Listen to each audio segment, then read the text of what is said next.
Et si on parlait de sport? Une émission produite par Laurent Garnier avec le concours du comité départemental olympique et sportif de Haute-Garonne. Émission spéciale Jeux Olympiques Paris 2024 pour cette 59e émission de Et si on parlait de sport avec Laurent Garnier et nos consultants. Nous allons avoir le plaisir de vous faire vivre ce moment historique de l'histoire de France. Nous reviendrons sur les temps forts de ces Jeux Olympiques, les performances, les succès, les médailles et aussi les déceptions, les échecs et bien d'autres anecdotes avec des témoignages de nos correspondants sur les terrains. Bonjour et merci à nos partenaires qui nous accompagnent toute l'année pour la réalisation de ces émissions.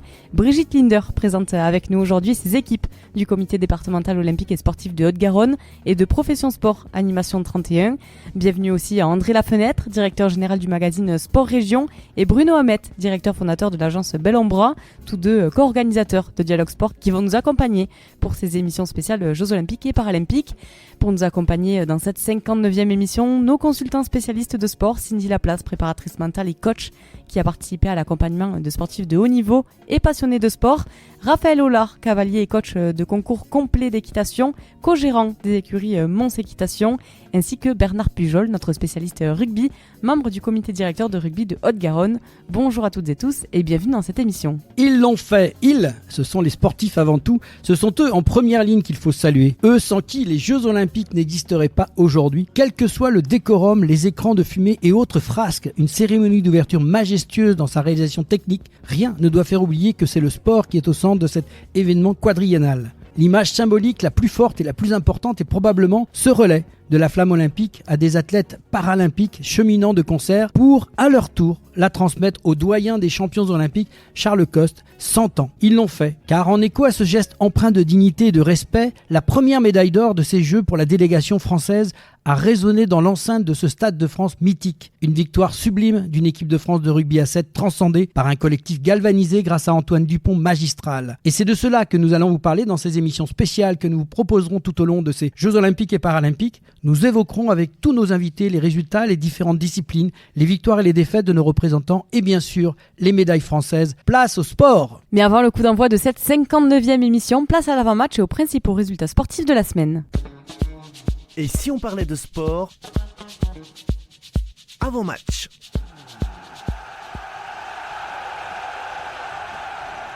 Et oui, avec les principaux grands résultats sportifs de la semaine, il n'y a pas que les Jeux Olympiques et bien sûr on pense à tous les sports dans Et si on parlait de sport? Évidemment, et on va commencer avec le canoë-kayak et les sports de pagaie avec les mondiaux de Waveski en Afrique du Sud où Océane Lucas et Lou Peter ont décroché le titre de champion du monde par équipe.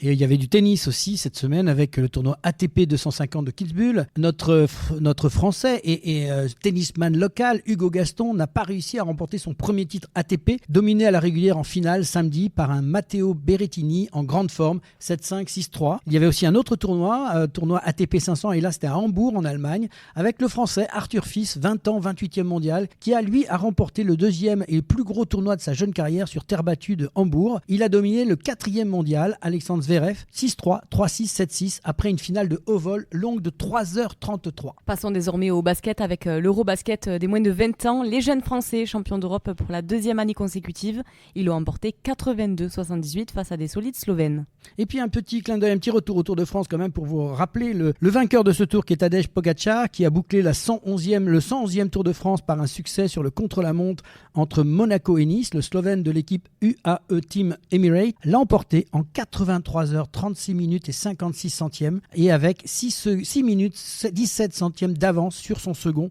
le Danois Jonas Vingegaard de la team Visma Lease Bike. C'est sa 3e victoire en 5 participations. Il a remporté 6 victoires d'étape sur ce tour. Passons désormais au rugby à 15 avec le mondial des moins de 20 ans. Surclassé en conquête, l'équipe de France des moins de 20 ans n'a jamais trouvé la solution face à une Angleterre hyper réaliste en finale de la Coupe du Monde 21-13. Le rêve d'un quadruplé pour les Bleuets s'est évaporé sur la pelouse boueuse du Cap en Afrique du Sud. Et de l'Afrique du Sud, on va passer au Japon avec la moto et c'était les 8 heures de Suzuka, 3e manche du championnat du monde d'endurance moto. Et à l'invitation de Honda, pour qui il pilote depuis le début de l'actuelle saison en MotoGP, Le pilote français Johan Zarco a remporté la très prestigieuse épreuve de 8 heures de Suzuka avec ses 2 équipiers japonais, Takumi Takahashi et Teppel Nagoe. Pour conclure ces résultats de la semaine, passons à l'auto avec la Formule 1 et le Grand Prix de Belgique où George Russell, disqualifié du Grand Prix de Belgique à cause d'une voiture trop légère, perd sa victoire au profit de Lewis Hamilton. Charles Leclerc sur Ferrari monte sur la 3e marche du podium derrière Oscar Piastri sur McLaren. Et merci pour tous ces résultats. On va passer maintenant à une page des Jeux Olympiques. Et avant de débuter cette première mi-temps, on s'est dit qu'on allait vous proposer un petit tour d'horizon pour savoir où vont se dérouler ces différentes épreuves de jeux, ces lieux emblématiques qui accueillent des compétitions. Alors pour commencer, Laurent, si je te dis gymnastique artistique, trampoline et basket, tu me réponds ?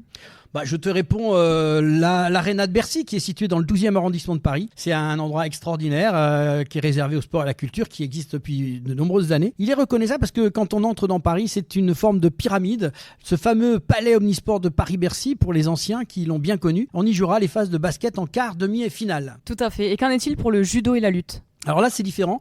On a créé une structure temporaire spéciale qui est installée carrément sur le Champ de Mars, en plein centre de Paris. L'Arena Champ de Mars, également connue sous le nom de Grand Palais éphémère. Donc elle ressemble un peu au Grand Palais, mais ça a été mis une structure qui sera démontée et réutilisable ailleurs après les Jeux. Et où se dérouleront les compétitions de boxe et de pentathlon moderne ? Alors là, il faut sortir un tout petit peu de Paris pour rejoindre le fameux parc des expositions au nord, le fameux parc de Villepinte, qui a été transformé pour l'occasion en Arena Paris Nord. Et quel site est prévu pour l'haltérophilie, le tennis de table, le volley et le handball ? Alors attention là, parce que pour les Parisiens, on parle bien de parc d'exposition. Donc ça, on va pas se tromper, c'est le parc d'exposition qui se trouve au plein sud de Paris, l'Arena Paris Sud, situé au centre exposition Paris Expo, qui recevra l'ensemble de ces 3 disciplines dans des énormes pavillons réservés d'habitude à des grands salons, qui est baptisé pour la circonstance Arena Sud Paris Sud, Arena Paris Sud 4 et Arena Paris Sud 6. Et si je ne me trompe pas, les épreuves de gymnastique rythmique et de badminton vont avoir droit à une installation toute neuve.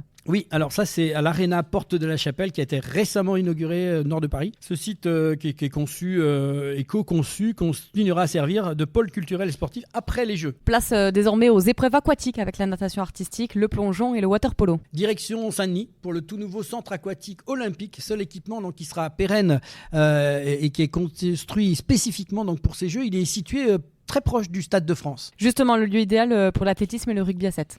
Le Stade de France, c'est le plus grand stade de l'Hexagone. C'est là où on a crié il y a quelques années 1, 2 et 3. C'est un endroit extraordinaire, un site empreint d'une victoire historique pour le foot français, champion du monde en 98.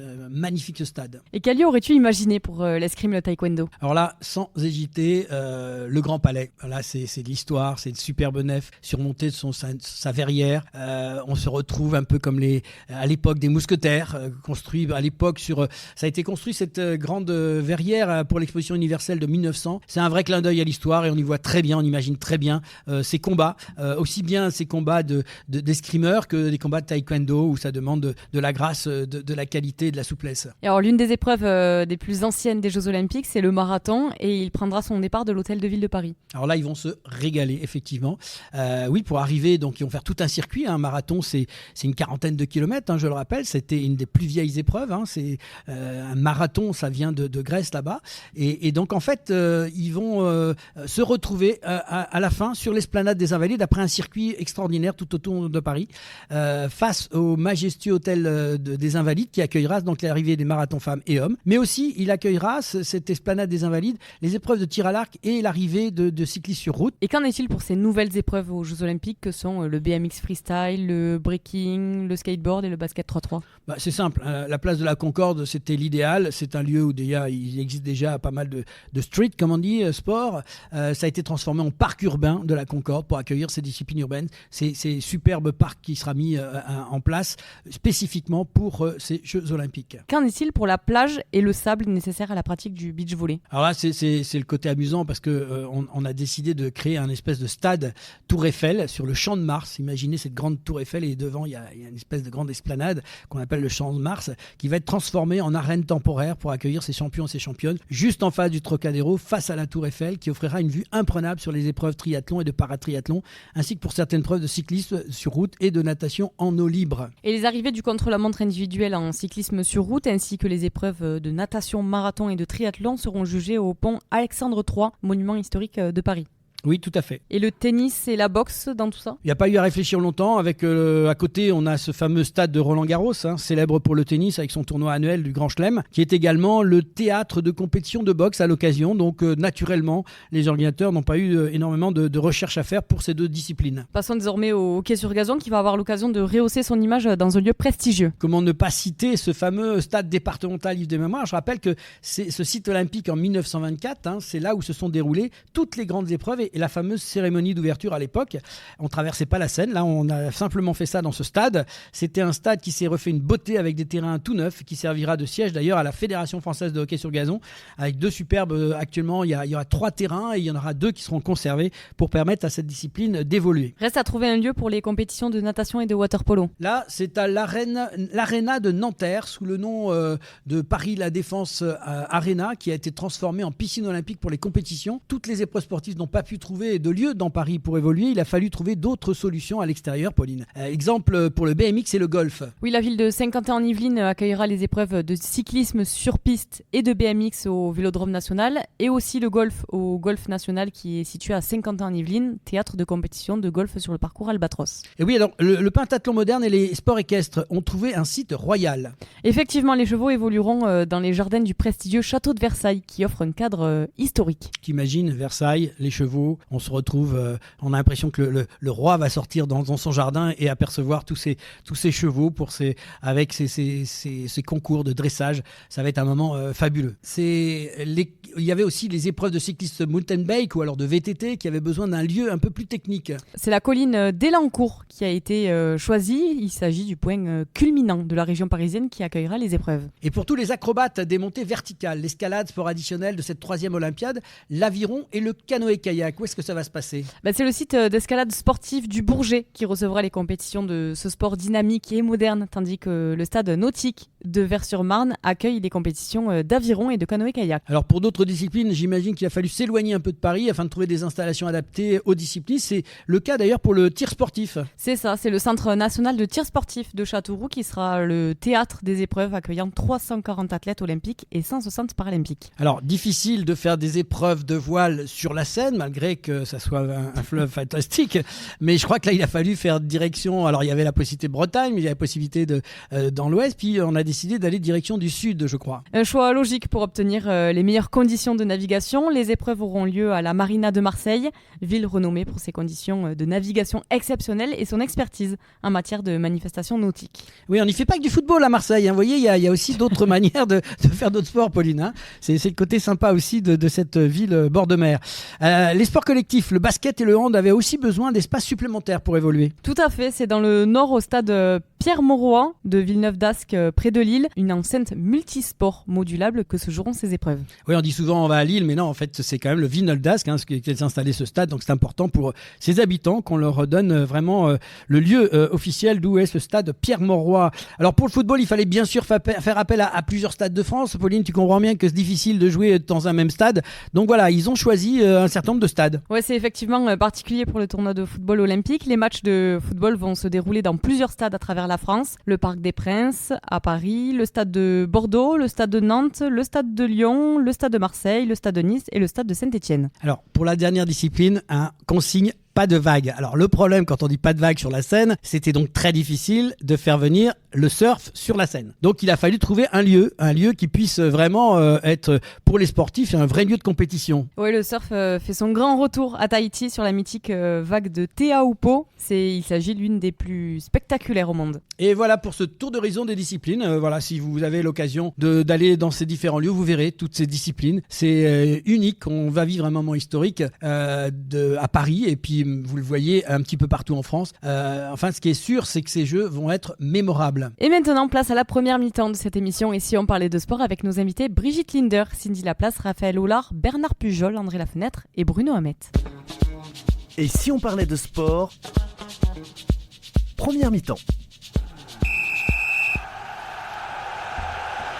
Et retour dans l'émission. Et si on parlait de sport, nous sommes ravis d'accueillir Brigitte Linder, notre présidente du comité départemental olympique et sportif de Haute-Garonne. Bonjour Brigitte. Bonjour Laurent. Cindy Laplace, qui est préparatrice mentale et coach, qui a participé à l'accompagnement de sportifs de haut niveau et qui est aussi une passionnée de sport. Bonjour Cindy. Bonjour Laurent, toute l'équipe. Nous avons aussi Raphaël Hollard qui est cavalier et coach de concours complet d'équitation, co-gérant des écuries Mons Équitation, c'est bien ça? Merci, bonjour à tous. Bernard Pujol, notre spécialiste rugby, membre du comité directeur de rugby de Haute-Garonne.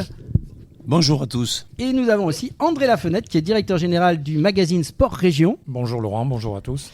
Et Bruno Hamed, directeur fondateur de l'agence Bellombra. Tous deux sont organisateurs de Dialogue Sport. Bonjour Laurent et bonjour à toute l'équipe. Bonjour Richard Maillet, donc président du comité régional olympique et sportif d'Occitanie. Merci de répondre à notre micro pour cette émission spéciale Et si on parlait de sport sur les Jeux Olympiques. Richard, tu nous fais le plaisir de venir à l'antenne. Bonjour d'abord. Bonjour Laurent. Voilà Richard, d'abord, tu étais présent là-bas et c'est intéressant d'avoir ton ressenti. Comment sont tes impressions après cette cérémonie extraordinaire de cérémonie d'ouverture et puis ton œil, ton regard sur les débuts des compétitions? J'ai vécu des ouvertures, mais je viens de vivre une cérémonie d'ouverture grandiose, surprenante d'ailleurs, extravagante peut-être, mais je crois qu'elle se voulait empreinte de tolérance. En tout cas, la France a mis la barre très haute et a changé cette tradition habituelle qui était de faire l'ouverture dans un stade. Moi, je crois que ces 12 tableaux proposés démontrent la prouesse technique employée. Je n'en revenais pas. Je crois que ça a été d'ailleurs salué par l'ensemble de la presse internationale. Et je crois que on peut saluer aussi tous ces engagements humains, économiques, sportifs, artistiques, mais aussi tous ces sportifs bénévoles qui ont œuvré pour l'organisation de cette manifestation. Et malgré la pluie, ça s'est bien passé, hein? Oui, la pluie, quand on regardait effectivement les sourires de ceux qui étaient les artistes qui étaient sur scène, rien n'a transpiré.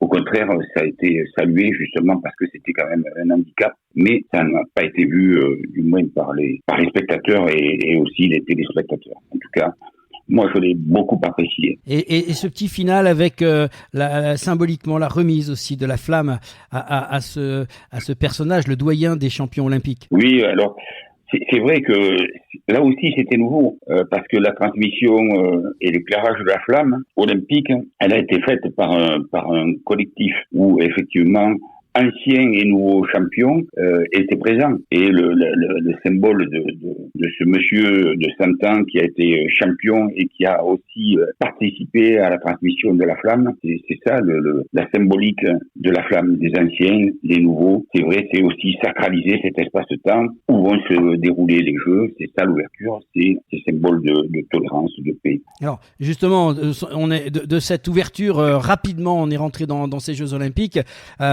Tes premières impressions sur ces belles premières journées de sport, du moins pour nous les Français, et en plus clin d'œil pour l'Occitanie. Ah oui, bien sûr.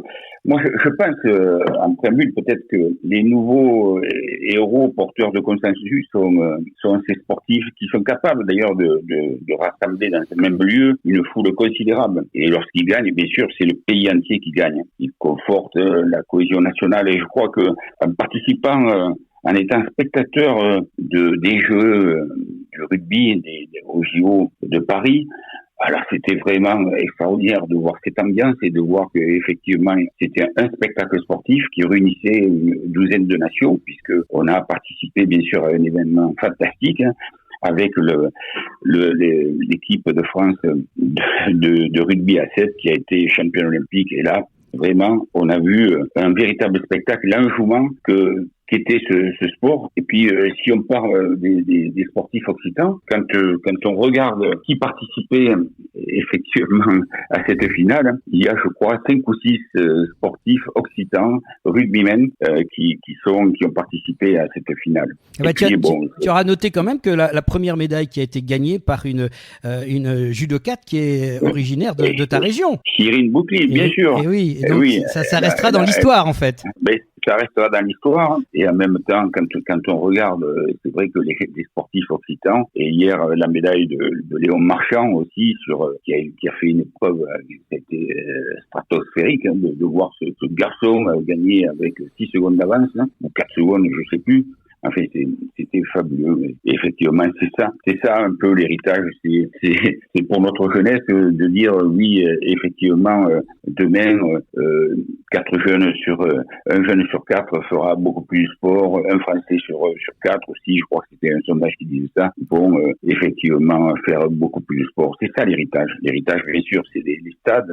Au départ, les Français n'ont pas forcément cautionné les Jeux Olympiques. Et de plus en plus, il y en a un engouement qui se crée de la transmission, la flamme qui a parcouru la France entière. Et c'est vrai que c'est quelque chose qui porte les Français et qui vont faire que effectivement, quand on sait que l'olympisme s'articule autour de 3 valeurs fondamentales, finalement, qui sont transposables dans notre vie quotidienne. C'est pour moi l'excellence, l'amitié et le respect. Et on peut espérer que effectivement la plupart des Français vont effectivement faire plus de sport. Voilà. Un petit mot, Richard, avant de terminer cette interview. Quel message tu pourrais transmettre justement, toi qui es président d'un comité olympique régional, une grande région en fait, sur l'ensemble de tes sportifs d'Occitanie? Oui. Je crois que quand on est sportif, on est porteur de consensus. Et puis pour notre jeunesse, c'est ça l'héritage. Je crois que les jeunes, parce que les Jeux Olympiques de Paris 2024, c'est un véritable spectacle sportif. Vous ouvrez une chaîne de télévision, vous voyez les gens s'affronter, qui viennent, c'est quand même 206 pays qui participent à ces Jeux.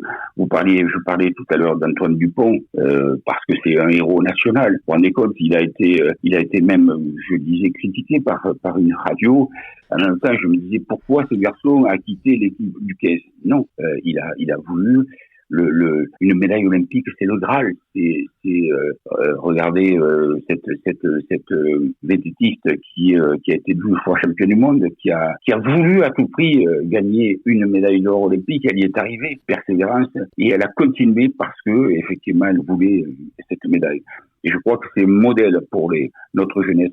C'est ça un petit peu l'héritage. Notre modèle, c'est les Jeux Olympiques, parce que les valeurs olympiques, c'est des valeurs de tolérance, de fraternité, de respect, d'amitié, et ça doit être emprunt dans notre vie de tous les jours. Je crois que c'est ça un petit peu l'héritage, et que j'espère que cette jeunesse trouvera dans ces valeurs du sport et les valeurs olympiques. C'est ça que je peux espérer. Merci beaucoup Richard pour cette intervention et le lancement donc de cette émission, je le rappelle, émission spéciale Et si on parlait de sport pour les Jeux Olympiques. On va être présent donc tout au long des semaines pour commenter, apporter un regard avec tout un tas de techniciens de la région qui eux aussi ont leur regard et leur manière de recevoir et de ressentir ces Jeux Olympiques. Merci beaucoup Richard et bonne continuation et bons Jeux Olympiques. Merci Laurent, merci. Quelques mots sur cette cérémonie d'ouverture, Brigitte Linder. Tu as participé, tu as vu, tu as ressenti. Tu bosses depuis des années quand même sur cette cérémonie, pas cérémonie d'ouverture, mais sur ces Jeux Olympiques. Tu fais partie toi-même d'un comité sur le sport territoire. Comment tu as vécu ça? C'était le top départ quand même. Oui, en fait, j'étais au comité stratégique Paris 2024. J'ai fait partie de l'équipe nationale du CNOSF. Puis, effectivement, je suis coprésidente de la commission des territoires au comité national olympique et sportif. Alors, effectivement, pour moi, j'étais agréablement surprise parce qu'après tout ce qu'on a entendu sur la cérémonie d'ouverture, les risques qu'il pouvait y avoir, finalement ça s'est très bien passé. Bon, moi j'ai eu beaucoup de chance par rapport à certaines personnes à Paris. C'est sûr que j'ai pas eu les images en direct, j'étais devant mon téléviseur, mais j'ai pas subi les quelques gouttes de pluie, voilà, qui ont bien arrosé. Mais les retours que j'ai eu sur la cérémonie d'ouverture sont quand même extraordinaires. Les gens sont ravis, et moi ce qui m'a beaucoup plu, vraiment que j'ai trouvé extraordinaire, parce que j'ai déjà fait des Jeux Olympiques, ce sont les athlètes sur le bateau. Voilà, je trouve que c'est la première fois, c'est mes 3e ouverture de jeux, et je peux dire que ça n'a pas du tout... Moi, je craignais un petit peu, je disais le stade, c'est la communion entre le public et les athlètes, mais là, vraiment, sur le bateau, il y avait encore une communion qui était beaucoup plus extraordinaire, la proximité aussi des athlètes entre eux. J'ai trouvé que c'était déjà une belle augure pour des jeux magnifiques. Et alors, Cindy, comme l'a dit Laurent, toi, tu es coach et préparatrice mentale.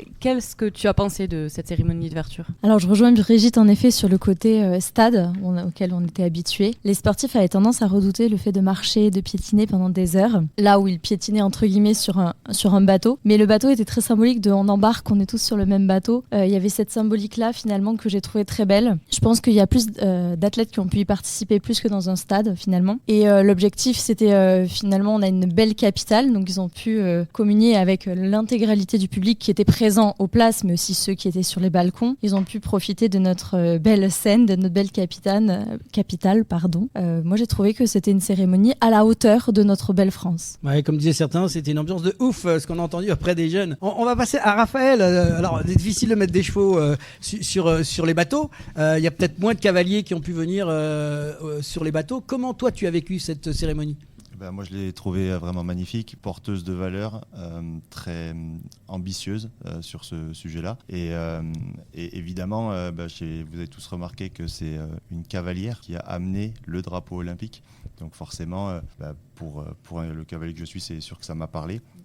Cette traversée de la Seine, ce retour vers le Trocadéro sur la Seine, c'était quand même un moment assez exceptionnel. Que le cheval ait eu sa place dans cette cérémonie, pour le cavalier que je suis, c'est évident que voilà, ça m'a parlé. Et c'est aussi, on peut quand même la mise en lumière de la Tour Eiffel.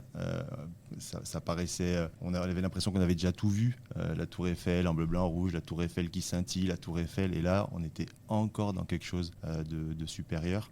Franchement, moi c'est vraiment une cérémonie d'ouverture qui m'en a mis vraiment plein les yeux et qui a lancé magnifiquement dès le lendemain matin les épreuves d'équitation à Versailles. Voilà. Une cérémonie grandiose comme ça avait été annoncé. Bernard, toi, quel a été ton ressenti suite à cette cérémonie d'ouverture ? Bien, je rejoins effectivement, on est dithyrambique, on a été scotchés. On s'attendait, nous, on a fait les émissions de l'Antiquité jusqu'à Paris, et on savait que l'événement allait être beau, grandiose, mais on a été subjugués. On a été subjugués par beaucoup de choses. Paris, ville de lumière, aux yeux de tout le monde entier. On est entre nous, on va rester simple, mais ça a été magique, quoi. Ça a été fabuleux. Il faut dire que c'est la première fois dans un site aussi grandiose que l'ouverture des Jeux se faisait hors stade. Dans notre belle scène, avec tous les monuments que tout le monde nous envie, ça a été féerique, ça a été fabuleux. Les sportifs, effectivement, ont un peu souffert pour des organisations moins contenues sur les stades, mais j'ai eu quelques amis du rugby. C'est de la liesse, de la joie. On n'arrête pas tous les objectifs que l'on peut dire, et on a vraiment montré que notre beau pays est bien là dans les grands moments. Et 100 ans après à Paris, on a encore été plus loin, parce qu'il y a la parité, il y a le outdoor, il y a cette grande magie, l'artistique, tout le monde a été représenté, personne n'oubliait, le para, le cheval, je dirais. Et ça, encore une fois, les Jeux nous amènent beaucoup plus loin. Et voilà, c'est de la magie et c'est vraiment de la lumière. À Paris, c'est de la lumière. Merci beaucoup Bernard par rapport à ce beau témoignage, notre spécial rugby. André Lafenêtre, toi tu es directeur de magazine, tu es sensible j'imagine à ces belles photos qu'on a vues, de ces belles images. Comment tu l'as ressenti alors en tant que professionnel mais aussi en tant que sportif que tu es? Que j'étais. On l'est toujours, on est sportif à vie en fait. Oui, alors moi j'ai trouvé effectivement que la dernière heure était particulièrement émouvante, mais ce sur quoi je voudrais revenir, c'est que effectivement c'était hors stade. C'est vrai que cette cérémonie a été faite non pas uniquement pour les 320 000 spectateurs qu'il y avait sur le bord des quais, d'après ce que j'ai compris, ou les 100 000 qui auraient pu y avoir dans un stade, ça a été fait pour le milliard de personnes, ou 1,5 milliard, je ne sais pas, de personnes qui ont pu le regarder. Ça devient de plus en plus télévisuel. Voilà. Et puis surtout, on a pu mélanger la culture et l'histoire avec le sport, ce qui est plus difficile dans un stade. Voilà, j'ai beaucoup aimé effectivement l'illumination de la Tour Eiffel. J'ai trouvé Céline Dion excellente, et évidemment dans sa représentation est très émouvante. Donc voilà, j'ai beaucoup aimé cette cérémonie. Merci André. Donc on va passer la parole aussi à Bruno. Bruno, quelques mots sur ton ressenti de sportif et puis aussi de professionnel de la communication. Je vais répondre avec la vision organisateur d'événements, puisque c'est mon métier essentiellement, c'est un spectacle très bien écrit. C'est très très bien écrit et formidablement bien orchestré. Et c'est pas du tout évident, surtout en extérieur. Il est plus facile de créer, d'organiser, d'imaginer un spectacle en intérieur et en extérieur. Surtout avec tous les risques qu'il y avait à prendre. Et d'autant plus qu'il y a eu une réactivité extraordinaire par rapport aux éléments contraires. La pluie, le vent, et pour un organisateur d'événements, en extérieur, c'est pas du tout évident. Peut-être quelques longueurs, c'est pas très grave.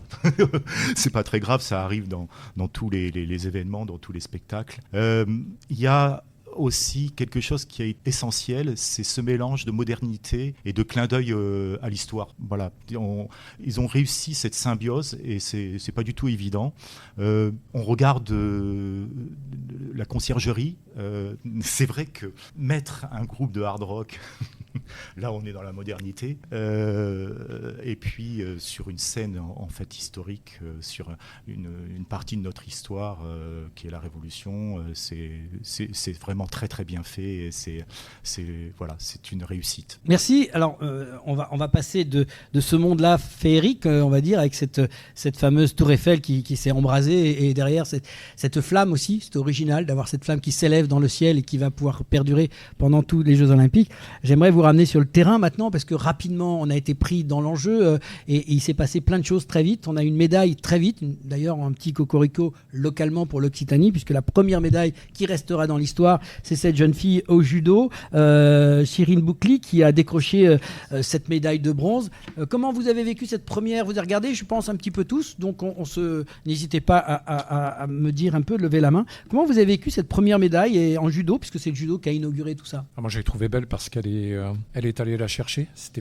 Elle dominait pas du tout le sujet, et j'ai trouvé effectivement cette quête formidable parce qu'elle était vraiment pas évidente à aller gagner. D'ailleurs, elle est vraiment limite. On a enchaîné d'ailleurs aussi chez les garçons, donc il y a pour une fois une parité, puisqu'il a été chercher la médaille d'argent. Aussi, c'était difficile, alors que c'est un judoka qui a un passif, qui est récemment devenu français, mais qui a vraiment fait un parcours extraordinaire. Il a perdu contre un Kazakh qui était très très fort aussi. Est-ce que vous l'avez vécu aussi, cette partie-là? Vous êtes peut-être moins judoka les uns les autres? Oui, moi, franchement, j'ai été émerveillée, déjà parce que son histoire, sa vie, quelqu'un qui arrive en France, qui prend la nationalité française, qui a vécu quand même, moi quand je le voyais, j'ai pensé aux moments difficiles qu'il a dû vivre, pas une vie quand même très facile, et arrivé là, il s'est vraiment battu, en plus quelle humilité. Extraordinaire. Parce qu'il a reconnu, il a dit bon, j'aurais peut-être pas dû faire ci, j'aurais peut-être pas dû faire ça, mais franchement je trouve qu'il a un parcours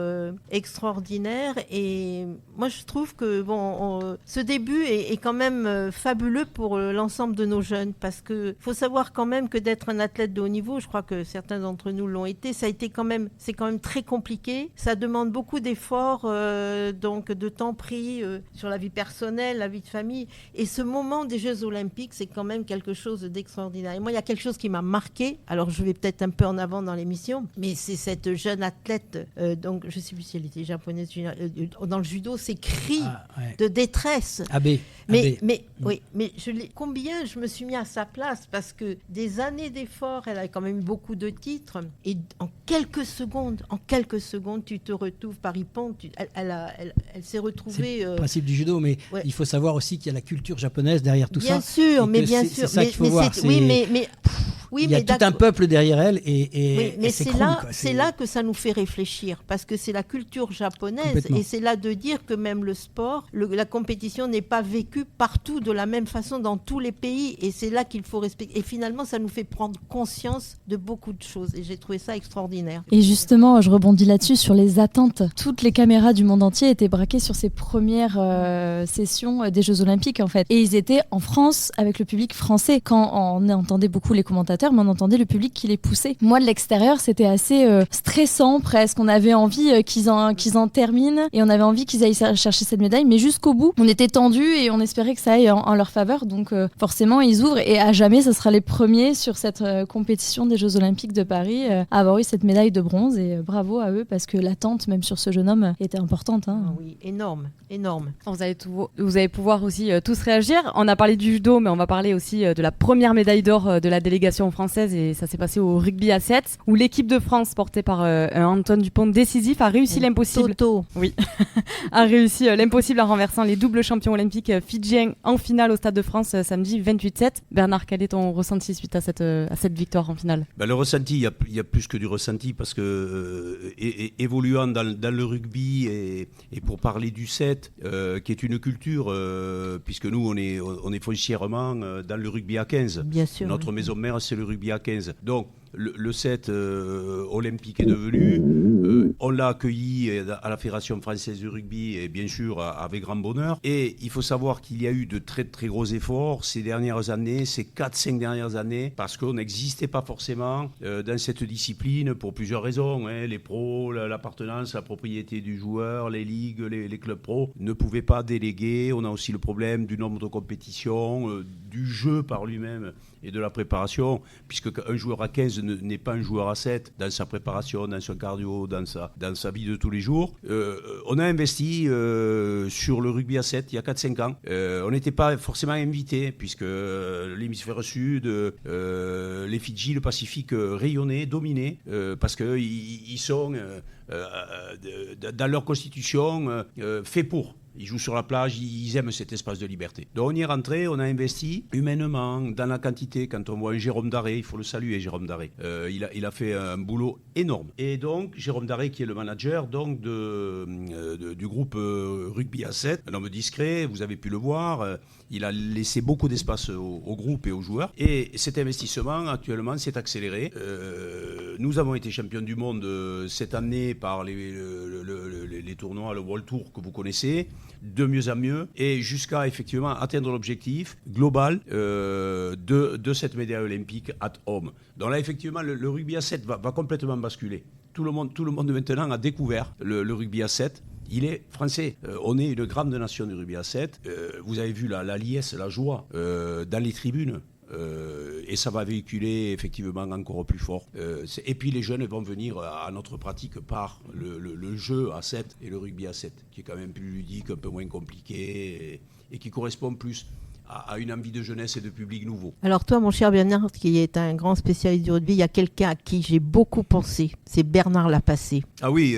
Tu peux nous parce quand même, il est à l'origine, notre Bernard, non seulement des JO de Paris, parce que si on a eu quand même les JO à Paris, puisqu'il a normalement, s'il n'était pas parti aussi vite, c'était pas Tony Estanguet qui aurait été président du COJO, mais ça aurait été Bernard Lapassé, et il a joué, je crois, un rôle très important pour le rugby à 7. Oui, Brigitte, tu vois, dans l'émotion, j'avais oublié l'émotionnel.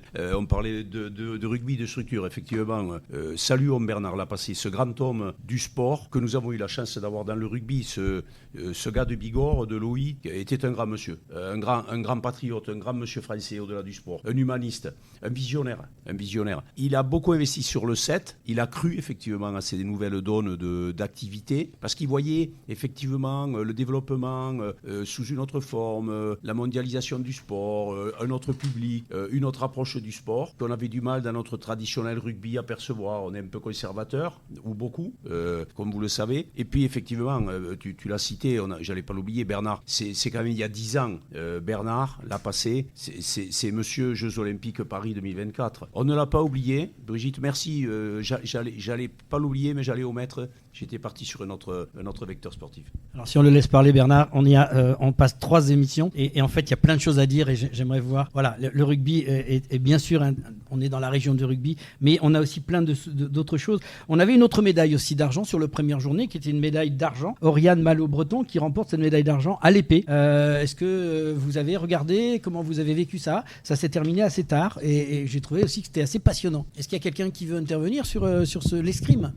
Oui, je crois qu'on a eu une finale avec un retournement de situation relativement étonnant, puisqu'elle menait 4 touches à 0, si je ne me trompe pas. Tout à fait. Voilà. Et que ça se finit sur le fil avec... face à la numéro 1 mondiale, qui a fait son boulot de numéro 1 mondial, c'est-à-dire elle a gagné, il y a un seul moment dans le match où elle a gagné, et c'était pour enfiler la médaille. Alors, c'est une chinoise avec un nom difficile, Viviane Kong Man Wei. Voilà, mon accent est peut-être pas terrible, il fallait quand même qu'on la cite, mais c'est vrai que le match était extraordinaire, quoi. On a vraiment cru jusqu'au bout que ça pourrait basculer, il me manquait le petit quelque chose. Alors j'ai envie de dire, est-ce que c'est du mental ça, Cindy?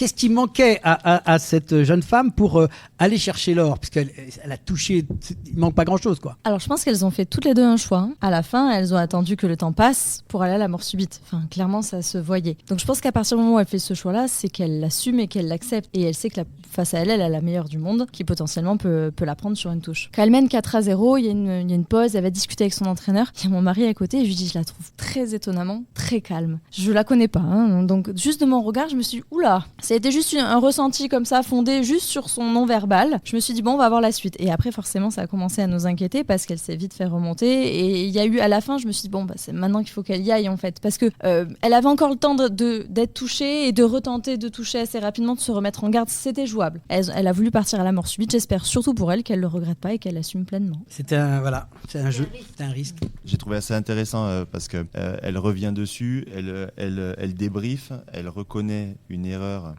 quand elle mène 4-0. Elle dit là j'ai laissé passer des touches. Elle est sortie un petit peu de son match. C'est elle qui le dit. C'est pour ça que je me permets de le dire. Mais j'ai trouvé ce débrief très honnête et c'est vrai que ces sujets mentaux dans ce qu'on est le mieux, qui est l'équitation, c'est vraiment voilà, c'est rester dans l'instant présent, rester et par exemple, souvent Federer il disait j'ai gagné beaucoup de matchs en gagnant 52% des points seulement. Et il dit quand on a gagné un point, même c'est le plus beau point du monde, ça reste qu'un seul point. Et quand on en a perdu un, ça reste qu'un seul point. Et il faut rien lâcher et être sur chaque point jusqu'au bout. Donc bon, voilà, après mais bon, c'était quand même une belle deuxième. Et j'ai aussi aimé son débrief où elle redit, elle dit ok, il y a la déception, il y a plein de choses, mais elle dit l'histoire elle aurait pu s'arrêter parce que je crois que la journée a été folle. Elle gagne 2 fois sur le fil dans l'autre sens. Elle dit la journée elle aurait pu s'arrêter bien plus tôt et au final il y a quand même le bonheur parce que voir le verre à moitié vide c'est toujours c'est un petit peu dommage aussi, voilà. Oui, mais moi je suis tout à fait d'accord, mais là aussi on voit comment la préparation mentale est quand même importante. Moi, je le dis parce qu'on va en parler peut-être après, mais on l'a bien vu. Si on a le temps, parce que là, on Léo Marchand. Oui, il y a Léo Marchand, on voit. Bon, oui, on en parle plus tard. Voilà, mais non, mais c'est pour dire que le oui. mental, c'est important. Et ce que tu dis, le fait de ce qu'a dit, donc, ce que tu viens de dire, là, au niveau de la préparation, et puis de la réaction aussi, on le voit. Peut-être qu'elle a manqué d'un petit peu de préparation, de jugement. Bon, c'est pas facile. Hein. Bon, il faut un petit coup de chance aussi. Mais comme quoi, l'importance d'avoir un coach mental, c'est très très important pour moi, une bonne préparation. 4 médailles donc le premier jour et on enchaîne sur le dimanche avec une médaille extraordinaire et là on parle de mental quand on voit le travail qu'a fait cette jeune femme sur sa médaille d'or de VTT. J'avais envie d'avoir votre avis parce que j'ai trouvé ça extraordinaire, on avait l'impression d'être sur le vélo avec elle tellement c'était fort. Est-ce que voilà les échanges de vos côtés les uns les autres André? Émotionnellement, je pense que pour moi, c'est la plus belle depuis le début, parce qu'on connaît son histoire. Et pourtant, c'est peut-être la plus facile qu'elle ait eue, puisqu'en fait, elle a pris le large et elle n'a jamais été approchée par les autres. Donc, alors, je répète, c'est Pauline Ferrand-Prévôt. Pas Gaston Conduite, qui est avec nous, mais Pauline Ferrand-Prévôt, qui est donc médaille d'or. Ouais. Pour moi, c'est émotionnellement la plus belle de par son histoire.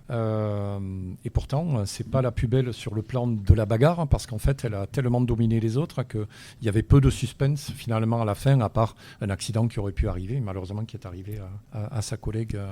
Oui, c'est celle qui aurait pu faire la médaille d'argent derrière, on aurait pu faire le doublé, effectivement.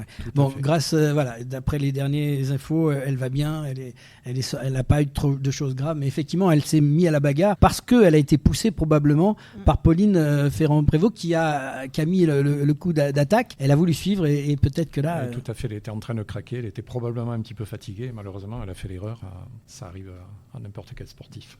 Mais Pauline, elle en parle de cette erreur qui peut arriver, enfin, elle je crois qu'elle a ça en tête du début à la fin de la course, elle dit, et même je crois que depuis 4 ans elle a ça en tête. Elle a fait une chute aux précédents Jeux Olympiques, elle aussi, donc elle connaît la chute, elle sait que ça peut arriver, elle s'était fait bousculer même à l'époque. Là je crois qu'elle a décidé de partir devant parce que justement elle voulait éviter de se faire coincer comme ça avait été la dernière fois. Oui, mais même elle dit que sur le dernier tour elle a sécurisé un peu, elle a perdu un peu de temps, mais parce que justement elle voulait maîtriser sa prise de risque. Et c'est vrai que c'était cette position de favorite qui met finalement pour lequel cette médaille d'or lui résiste, parce que normalement elle lui était promise depuis bien longtemps.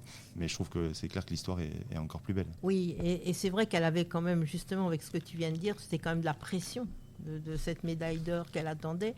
Moi, ce qui m'a beaucoup qui m'a ému aussi, c'est lors de ses interviews, quand elle a dit « Je suis enfin arrivée à gérer la souffrance ». Donc, c'était pas gagné et c'était compliqué, parce qu'elle l'a dit plusieurs fois. Hein, et c'est la première fois que j'entendais une athlète parler du mot souffrance, comme elle en a parlé. Ouais. Et comme quoi, c'est vrai que c'est extraordinaire. Vraiment, bravo à elle. Alors, après avoir parlé du VTT, il y a aussi le judo avec la médaille de bronze. Après 7 minutes d'un combat incertain, la Française Amandine Bouchard, dans la catégorie des moins de 52 kilos, arrache la victoire par Wazari. Wazari, c'est le résultat de la technique qu'elle a fait. Et effectivement, sa spécialité, c'est le kataguruma et ça s'est joué dans ce qu'on appelle le Golden Score. Le Golden Score. C'était un match épuisant. Enfin, ils étaient vraiment toutes les deux au bout.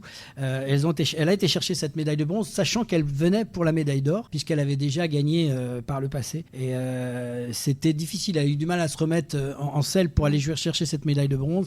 Et ça s'est vraiment joué dans le finish, quoi. Pour la petite histoire, j'ai entendu qu'elle voulait prendre sa licence de rugby à 7. C'est une belle personne, effectivement. Alors ça, je l'ai entendu aussi, moi. Eh ben, c'est bien, vous avez d'un bon ouïe, mais je n'en doutais pas. C'est bien, oui, mais ils travaillent beaucoup ensemble sur les sports de contact, les sports d'appui, sur le mental. Et c'est très très bien. On voit que les sports s'entremêlent bien. Et c'est la force de la nation française aussi que de se rapprocher, nous tous, dans le sport, les sportifs, les managers et les fédérations.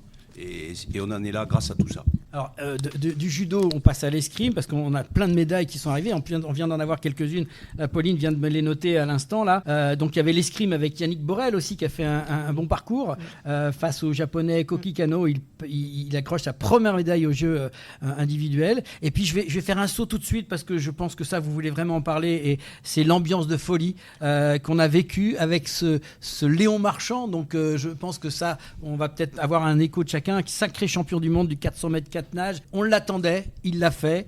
Il a même battu le record olympique de Michael Phelps, ce qui est quand même un exploit. Voilà, donc là, vous allez-y, lâchez-vous sur cet exploit et on en atteint d'autres parce que c'est qu'une première d'après ce qu'il veut en tout cas. Oui, c'est probablement la première d'une série. On lui souhaite en tout cas parce qu'effectivement, il domine son sujet et j'espère qu'il aura les médailles à la hauteur de ce qu'il mérite et de ce qu'il est capable de faire. Je voudrais juste faire un clin d'œil. Xavier Marchand, son papa, était à l'inauguration du magazine Sport Région il y a 26 ans de ça.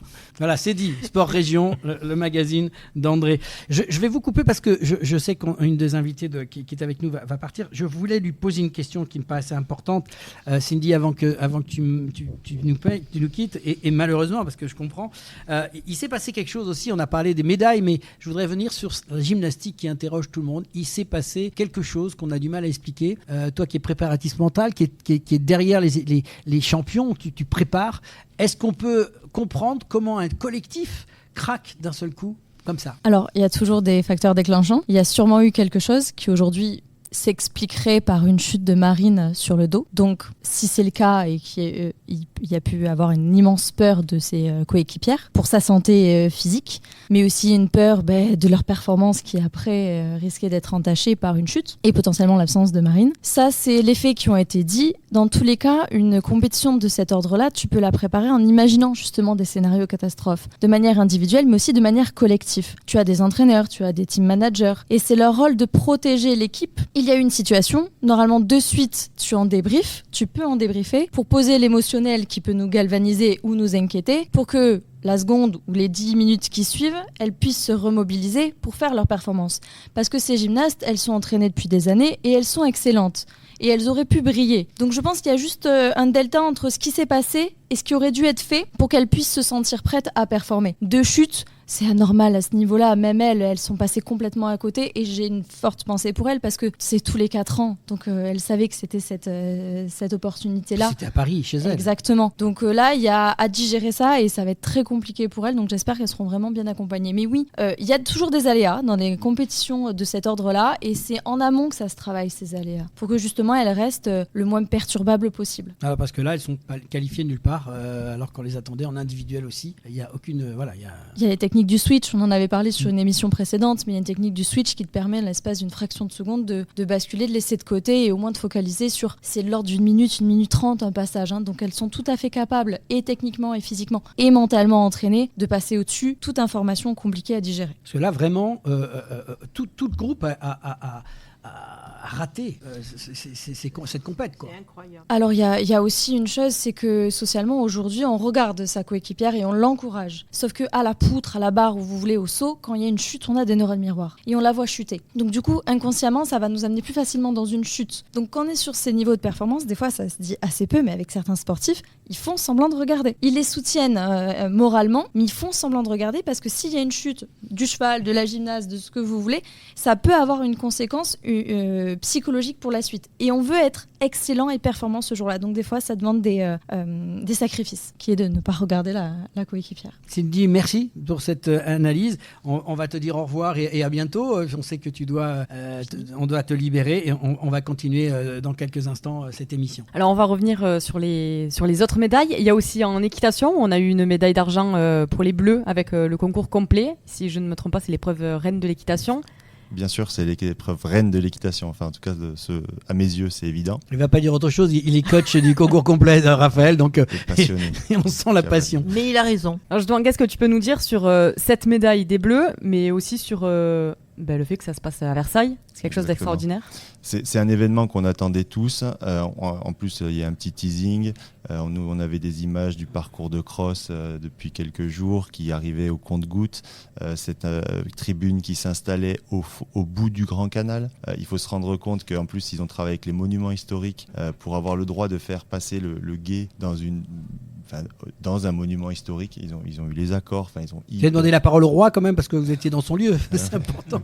C'est presque ça, hein, je crois. Voilà. Il y a des interviews de Pierre Le Goupil qui a monté une piste fantastique, superbe, avec des images. Je pense que le monde entier nous envie, et notamment nos voisins anglais qui, bien qu'étant quand même la nation du concours complet dans le monde, disent que Versailles... c'est Versailles. Ouais, ils admettent que là on a fait très très très fort, quoi, et que eux ils ont pas fait ça. Donc le concours complet, je rappelle, c'est un triathlon équestre. Donc ça commence par le dressage qui a commencé samedi. Tous les chevaux sont passés sur ce qu'on pourra appeler un parcours imposé. C'est pas un parcours, c'est en patinage artistique ils appellent ça le programme imposé. Donc voilà, il y a des figures précises à faire, des transitions, des allongements, des sessions des appuyés, voilà, tout un ensemble de choses qui c'est une discipline qui, pour on va dire les non-initiés, c'est assez difficile de faire la différence entre un reculé qui vaut un 9, un reculé qui vaut un 4. Voilà. Donc chaque note, c'est un petit peu ingrat aussi pour le cavalier, voilà, parce que c'est d'énormes heures de travail pour un rendu qui des fois peut paraître un tout petit peu voilà, avec des subtilités assez fines. Donc à la fin de ça, donc chaque note est notée sur 10. À la fin de ça, donc on a un pourcentage qui ressort, c'est-à-dire que tout simplement, si vous avez 7,5 sur chaque note, vous sortez avec une note de 75% et donc vous partez avec 25 points de pénalité. Si vous avez que des 8, vous partez avec 20 points de pénalité. Et le jeu, c'est à la fin du concours, c'est d'avoir le moins de pénalité possible. Le lendemain sur le cross, donc le cross, c'est un test de fond. Là, il y avait 9 minutes de cross. C'est un effort qui est quand même assez soutenu, dans un galop très soutenu. Les chevaux, voilà, on est à la limite de l'exercice.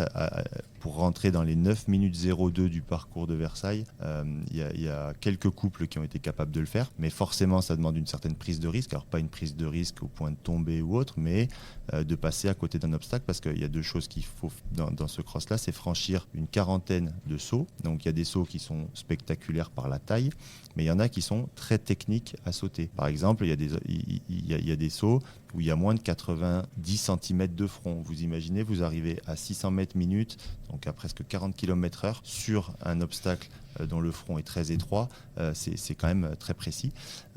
Donc ça, c'est le test de cross qui s'est particulièrement bien passé. Il y a eu très peu de chutes, mais quand même des petites, donc soit du temps, des pénalités de temps qui ont rebattu les cartes. La chute d'un cavalier allemand qui fait que l'équipe d'Allemagne a été éliminée de la compétition et un peu au bénéfice des Français qui étaient 3e et qui du coup passaient à la 2e place. Et enfin, on terminait aujourd'hui par un parcours de saut d'obstacle où là, voilà, le jeu, c'est de tout sauter dans le temps et sans faire tomber de barre. Et ça aussi, ça a pu rebattre les cartes. On a pu rester 2e place jusqu'au bout, en fait, finalement. Voilà. Alors, donc on termine avec...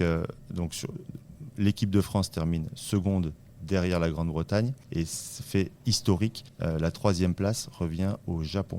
Ça, c'est la première fois que les Japonais sont sur un podium olympique en concours complet. Ça fait plusieurs années qu'ils y travaillent et qu'ils arrivent à être vraiment ils étaient vraiment pas loin et aujourd'hui ils l'ont fait. Juste derrière les Belges et les Suisses. Voilà.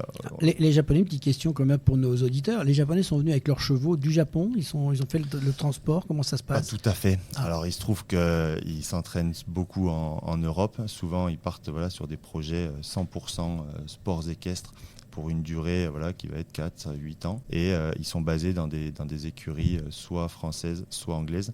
Un petit détail quand même, c'est que là, on a un des cavaliers japonais qui fait partie de l'équipe.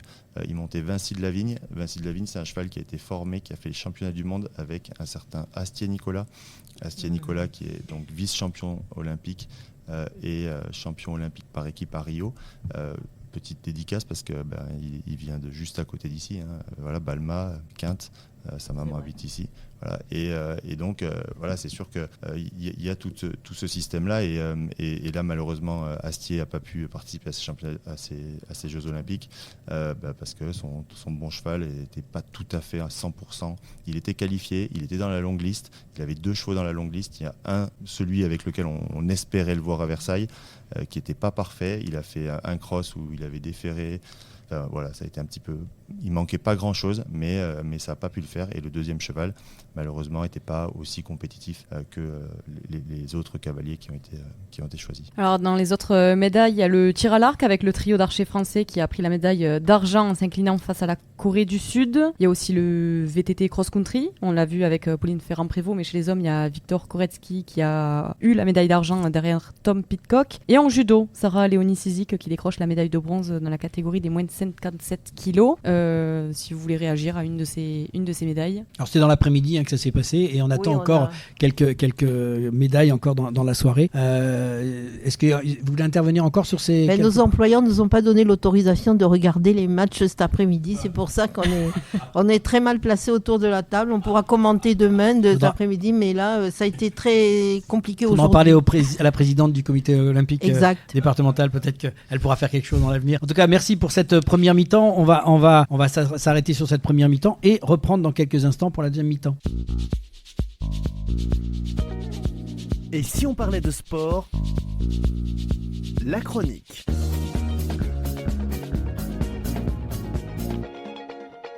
Et une nouvelle chronique dans l'émission Et si on parlait de sport, et nous accueillons Rosine Ingabire qui est cofondatrice de Execo. Elle va nous expliquer ce que veut dire Execo. Bonjour Rosine. Bonjour Laurent.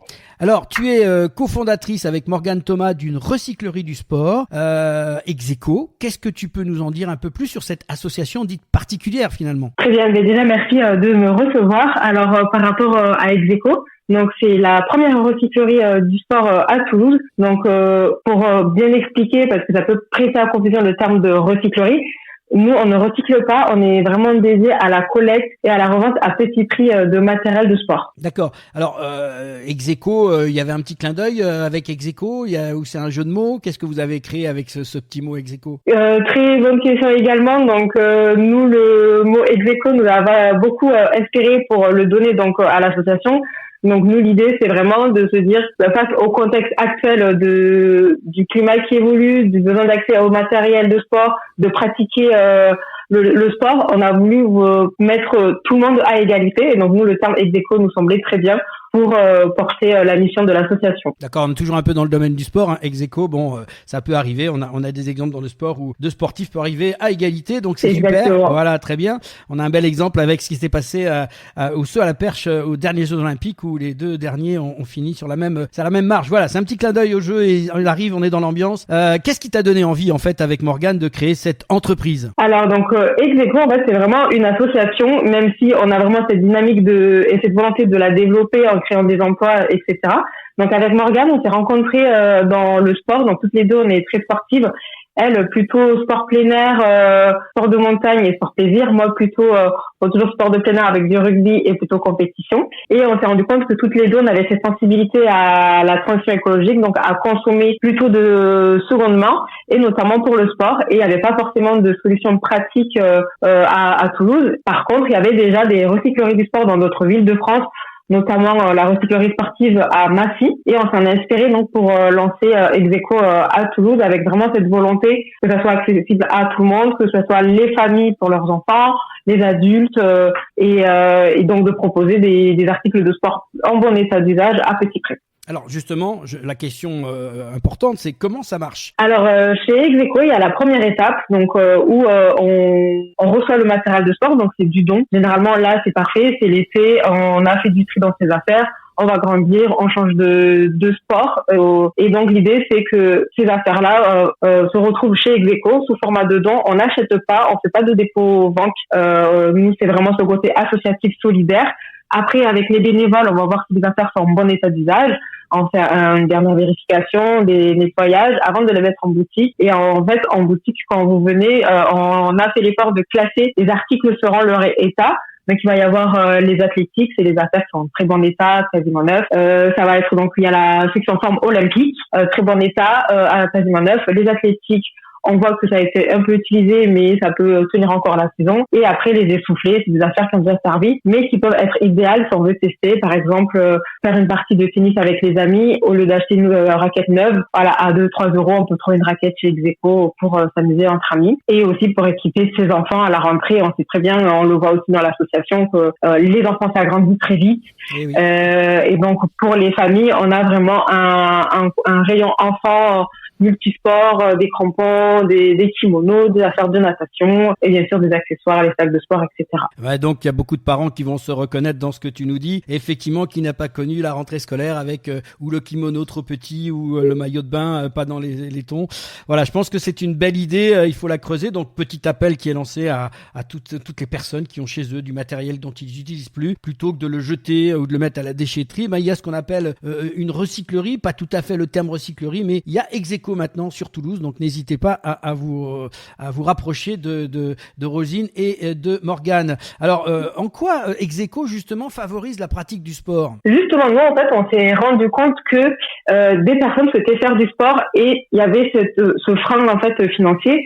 Des familles, dès qu'il faut équiper toute la fratrie, tous les enfants dans leurs pratiques sportives diverses, ça peut faire un budget. Et en face, on s'est rendu compte aussi qu'il y avait beaucoup d'affaires de sport qui dormaient dans les garages, dans les placards, au grenier, qui servaient pas forcément. Et donc, on s'est dit, il y a toujours des gens qui veulent faire du sport. Il faut pas que l'aspect financier soit un frein. Et donc, Ex-aequo est vraiment là pour faire rencontrer en fait ces deux univers où le matériel de sport est dormant. Donc nous, on a vraiment ce slogan de le faire jouer les prolongations et aussi le proposer à petit prix pour que tout le monde en fait puisse y trouver son compte, petits et grands puissent faire du sport à petit prix. Donc, si je résume, si je souhaite me séparer d'équipements sportifs dont je ne sers plus, je vous appelle. Exactement. Donc, nous, chez Ex-aequo, ce qu'on a fait, c'est que vous pouvez venir directement à la boutique sur les horaires d'ouverture. Donc, la boutique, elle est ouverte le mercredi, vendredi, 13h jusqu'à 18h et le samedi, le matin, 11h, 13h et 14h, 18h. Donc là, il y aura toujours une personne pour vous accueillir. Vous pouvez déposer votre don de matériel de sport et également on développe différents points d'apport dans Toulouse. Donc par exemple, il y a le gymnase Saint-Sernin en centre-ville. Il y a d'autres points de collecte dans le quartier de Stottard, par exemple à la Bouillonnante, où justement nous, notre volonté, c'est aussi de faciliter le don. Si vous n'habitez pas Toulouse, vous pouvez regarder, nous contacter aussi sur les réseaux sociaux pour qu'on vous indique le point le plus proche de chez vous pour être le relais. Alors, il y a un site aussi, je crois, où on peut se prendre des informations. Exactement. Donc, nous, notre site internet, c'est execo.fr, Donc vous y trouverez tous les éléments qui rappellent donc le principe de fonctionnement de notre recyclerie, ce que vous pouvez trouver en boutique, ce que vous pouvez également donner ou ne pas donner à l'association. Et les horaires d'ouverture si vous n'avez pas eu le temps de noter. Donc voilà, si vous voulez préparer l'avenir même pour vos enfants, qu'ils aient des bons équipements et pourquoi pas un jour les voir disputer les Jeux Olympiques qui vont démarrer dans quelques instants, je le rappelle. Exactement. Voilà, merci beaucoup Rosine et je salue en même temps Morgane pour cette belle initiative. N'hésitez pas à revenir vers nous quand vous voudrez dans cette émission. Et si on parlait de sport, on parle de sport et bien sûr de toutes les activités tout autour et aussi on parle aussi de ceux qui font le sport et vous en faites partie toutes les deux. Merci à vous et bonne continuation pour votre belle initiative et à bientôt. À très bientôt, merci beaucoup. Au revoir. Au revoir. Merci beaucoup. Alors pour plus de renseignements, on peut vous retrouver sur https://www.execo.fr. Merci beaucoup Rosine pour cette belle initiative. N'hésite pas à revenir vers nous quand tu voudras dans l'émission Ici on parlait de sport et de ceux qui font le sport. C'est la mi-temps, retour au vestiaire et on se retrouve dans quelques instants avec nos invités. Et si on parlait de sport, mi-temps.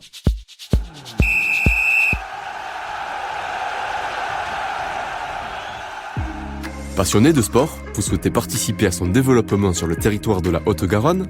Alors ne cherchez plus. Le comité départemental olympique et sportif de la Haute-Garonne est là pour vous. Notre passion commune, l'excellence sportive et l'olympisme.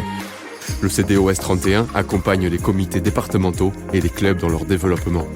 Par des formations adaptées aux bénévoles et salariés pour développer leurs compétences, par l'organisation de multiples manifestations sportives dans lesquelles vous pouvez être intégré, à travers la mise à disposition de volontaires en service civique. Alors contactez le comité départemental olympique et sportif de la Haute-Garonne dès maintenant par mail contact@cdos31.org ou au 05 62 24 19 02. Ensemble, faisons briller la Haute-Garonne à travers le sport. Et si on parlait de sport, deuxième mi-temps. Retour dans l'émission Ici on parlait de sport avec nos invités Brigitte Linder, Raphaël Hollard, Bernard Pujol, André Lafenêtre et Bruno Hamet. Alors on va continuer notre tour d'horizon sur les différents sports dans ces Jeux Olympiques. On a commencé par les différentes médailles que nous avons eues jusqu'à présent, mais il y a d'autres sports, notamment le badminton où les deux équipes françaises, Christo et Thomas Junior Popov en double, ainsi que Tom Jiquel et Delphine Delru, que nous avons reçus il y a peu de temps dans l'émission en double mixte, ont été éliminés en qualification. Est-ce qu'il y en a un de vous qui veut réagir ? Nous avons une médaille d'or supplémentaire puisque Nicolas Gestin vient de gagner la médaille d'or en canoë-kayak. Alors là, voilà, André intervient parce qu'en même temps, on continue à suivre le direct. Donc médaille d'or à l'instant. Merci André. Voilà, c'est aussi ça l'intérêt de cette émission. C'est on le vit en direct. On est en train de vivre ces Jeux Olympiques avec vous. Vous voyez qu'on est bavard. Et effectivement, c'est merci beaucoup André. On va le noter. Une nouvelle médaille d'or. Comme le disait Pauline, ce badminton difficile face à toutes ces nations un petit peu qui sont des pays asiatiques qui sont très très forts et des pays aussi nordiques. Comme on a le Danemark, les Pays-Bas qui sont des équipes assez fortes. Malheureusement, ils n'ont pas réussi à passer le premier tour. Pourtant, c'était vraiment champion d'Europe. Les deux jeunes, ils espéraient avoir une médaille. Ça s'est pas passé. Ils ont gagné leur dernier match. Ils avaient 3 matchs. Ils ont perdu les 2 premiers. Ils ont battu l'Indonésie sur le dernier match aujourd'hui. Et tout s'est terminé, ainsi que pour les garçons. Voilà, donc réaction, c'est un sport aussi, ça se développe. C'est difficile. Qu'est-ce que vous en pensez, vous ? Moi, je vais peut-être dire un petit mot, juste dire qu'effectivement, tu as utilisé le bon mot, ça se développe. Je pense qu'au niveau de la fédération de badminton, ils n'ont jamais vu autant de licenciés arriver depuis un certain nombre d'années, d'après ce que j'en sais. Mais effectivement, par rapport à d'autres pays, on est sûrement encore un petit peu en retard. Et je pense que pour les prochaines années, dans 4 ans, peut-être qu'on en verra un petit peu plus. Mais c'est vrai que c'est très physique et puis on a quand même des bonnes équipes, parce que comme tu l'as dit, mais champion d'Europe, effectivement, mais après, il y a quand même au niveau mondial... Voilà, c'est un peu plus dur. Et puis voilà. L'équipe française des garçons, premier tour, sont tombés sur les champions du monde directement, sud-coréens. Donc c'est vrai que pour sont très bons. Démarrer les Jeux Olympiques, c'était un petit peu plus compliqué. On s'arrêterait aussi sur le tir sportif parce qu'on avait des espoirs. Je ne sais pas si vous avez suivi ça. On avait une jeune femme qui espérait aussi une médaille, qui avait fait à Tokyo il y a 3 ans 5e. Et bien là, à nouveau, Elle a raté un tir qui l'a malheureusement remis à la même place. Elle a été pendant un temps deuxième et puis il a manqué le petit quelque chose, le petit rien du tout qui fait qu'elle s'est retrouvée cinquième à nouveau. C'était Océane Muller. Ouais, j'ai entendu que la cible c'était 5 mm à 10 mètres. C'est ça. Et qu'a priori ça c'est pour avoir 10 et que pour en fait l'objectif c'est d'avoir mieux que 10 quoi. Et la meilleure note quoi, je crois que c'est 10,9. Voilà, c'était du tir à la carabine à 10 mètres. Voilà, la précision est dingue. Ça joue à pas grand chose. Donc bravo quand même à notre championne, mais même si elle n'est pas championne olympique. Je pense que même les 2 tirs ratés, on aimerait rater ces tirs-là. On ne serait pas capable. Alors dans ces différents sports, il y a la natation. On a commencé à en parler tout à l'heure avec la victoire de Léon Marchand. La natation, on le sait, c'est un des sports rois des Jeux Olympiques, présent depuis 1896 pour les hommes et 1912 pour les femmes. Il y a de nombreuses épreuves, Laurent, de natation qui sont programmées au JO. 35 au total, Pauline. 35 épreuves, donc ça fait quand même pas mal de médailles. Il faut le savoir. Donc c'est vrai qu'il y a 6 épreuves en crawl, 50 mètres, 100 mètres, 200 mètres, 400 mètres, 800 mètres, 1500 mètres. 2 en dos, en brasse et en papillon, 100 mètres et 200 mètres. 2 en 4 nages, 200 mètres et 400 mètres. C'est-à-dire qu'il faut être capable de faire les 4 nages. Imaginez-vous un petit peu papillon, crawl, le brasse et le dos. Et 3 relais, 4 x 100, 4 x 200, 4 x 100, 4 nages. Chez les hommes et chez les femmes, il faut ajouter le 4 x 100 mètres, 4 nages mix maintenant. C'est une épreuve un peu nouvelle. On a des ambitions, bien sûr, parce qu'on a une tête de liste avec notre fameux Léon Marchand, mais il y en a d'autres. Et entre autres, il y a un certain Florent Manodou. Est-ce que vous avez des commentaires sur ça un petit peu ? Florent Manodou, il a quand même une carrière particulière puisque il a brillé très, très tôt, très jeune, et puis il s'est permis un arrêt pendant quelques temps. Il est allé jouer au handball. Ça n'a pas été une réussite, mais il a joué quand même. Il a joué quand même à son niveau. On ne s'improvise pas en haut niveau comme ça. Et puis il est revenu en natation et de nouveau il a rebrillé au plus haut niveau. Et effectivement, moi je lui souhaite vraiment de réussir ces jeux-là, parce qu'après un retour comme ça, rebriller à nouveau au niveau sur des Jeux Olympiques, ça serait une belle étape dans sa carrière. Je ne sais pas du tout s'il veut. Je crois que c'est la 4e Jeux Olympiques, c'est ça, non, qui fait, c'est ça. Oui, 4. C'est énorme.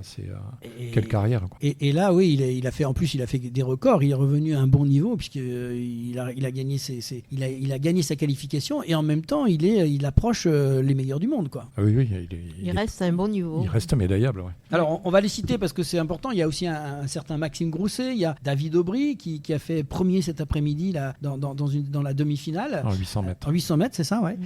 Il y a Mewen Tomac et Johan Endoy Brouard. Voilà un peu pour les garçons. Chez les femmes, c'est un petit peu plus en retrait. Aller chercher une médaille, c'est un petit peu plus compliqué peut-être. Mais bon, on attend peut-être de la jeune femme qui est chez nous, qui est Anastasia Kiptikova, qui, elle, c'est une Russe qui a été naturalisée et qui a aussi un profil peut-être pour aller chercher une médaille. Oui, après, c'est des générations qui passent. On a eu une génération fabuleuse avec tout un tas de nageurs et nageuses au plus haut niveau.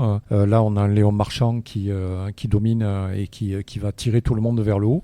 On peut espérer, effectivement. Alors, peut-être sur ces Jeux de Paris, je sais pas si les résultats seront à la hauteur de ce qu'on a déjà eu. Mais en tout cas, c'est une génération qui s'annonce et je pense qu'on a la natation a de beaux jours devant elle. En tout cas, une bonne locomotive pour les relais, parce qu'avec un Léon Marchand, vous le laissez partir devant. S'il met à tout le monde 6-5 secondes, déjà, ça permet aux autres d'aller finir. Peut-être il y aura Antoine Dupont aussi.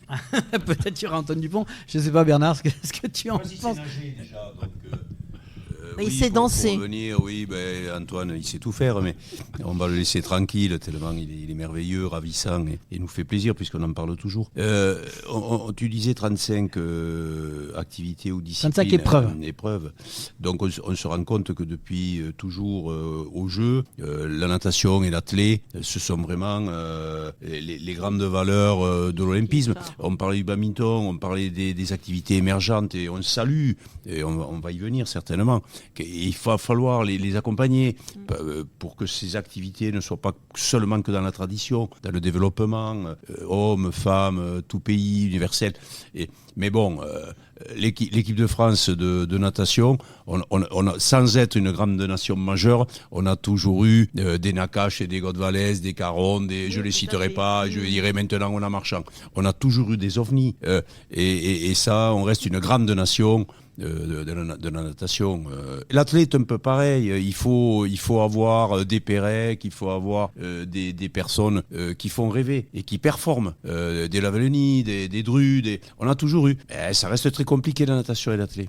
L'athlète, la semaine prochaine, Bernard, on fera un point complet sur l'athlète. Oui, on va s'entraîner d'ailleurs à partir de ce soir, Laurent. Ça marche. Alors après la natation, c'est toujours dans le bassin que ça se passe. Il y a aussi le plongeon, où le duo français composé par Juliette Landy, 17 ans, et Naïs Gillet, 21 ans. Les deux jeunes françaises ont terminé à la 8e et dernière place de la finale au terme des 5 manches. Les deux jeunes femmes qui ne s'entraînent ensemble que depuis un peu plus de 3 mois terminent avec un score de 240,3 points. Plusieurs sauts trop déconnectés les ont empêchés de se mêler à la lutte pour une médaille. Je ne sais pas s'il y en a un de vous qui a suivi.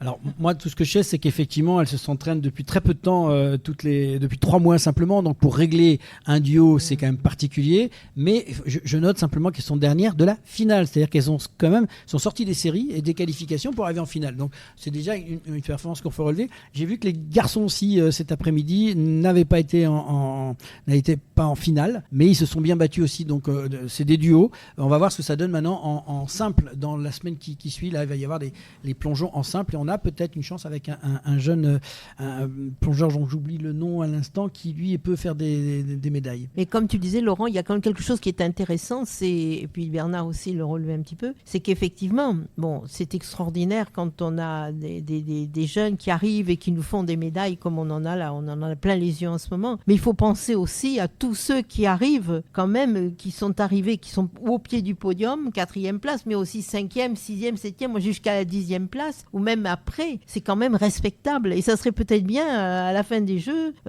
parmi tous nos athlètes, de connaître ceux qui étaient quand même dans les premiers, parce que je trouve qu'ils n'ont pas démérité. Mais on le fera, bien sûr. Je Brigitte, trouve que ça serait très intéressant c'est prévu à faire. dans le débrief de finale de vous êtes parfait. Parfait. Bien évidemment, et on pense bien à eux parce qu'on sait aussi tous les efforts que ça représente.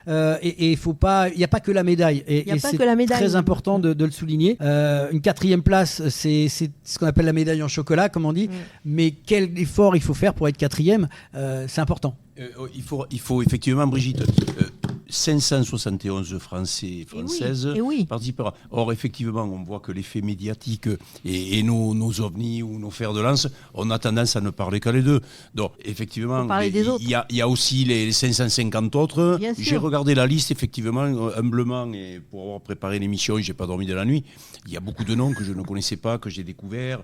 Et effectivement, tu as raison, Brigitte, il faut penser à tous les sportifs, à toute la représentation. Je suis sûr qu'on sera surpris. Je pense qu'il y a beaucoup, il faut faire un travail là-dessus. Je vais faire la liaison tout de suite. Je vais te parler d'une certaine Lucie Chonir. Ça te parle? Tu sais quand même qui c'est, cette jeune fille? C'est la Benjamine de la délégation française. C'est une jeune fille qui a actuellement 14 ans et qui se lançait dans cette compétition. Alors c'est une gamine qui est très marrante à voir. Et en fait, elle fait du skateboard street. Alors effectivement, c'est une nouvelle discipline un petit peu pour les JO. Et bien finalement, elle a fini à la 11e place des qualifications. Il fallait être dans les 8 pour être en finale. Mais bon, elle a concouru et c'est un bel espoir de cette délégation française dans l'avenir. Et c'est une nouvelle discipline, le skate street. Et on a eu aussi cet après-midi, par contre, les garçons et notre espoir qui est champion du monde, malheureusement, le Giraud qui n'a pas passé le tour, il a raté. Et là, c'est plus dans la tête qu'autre chose, c'est ce qu'il annonçait. Donc nous n'aurons pas de médaille sur cette discipline-là.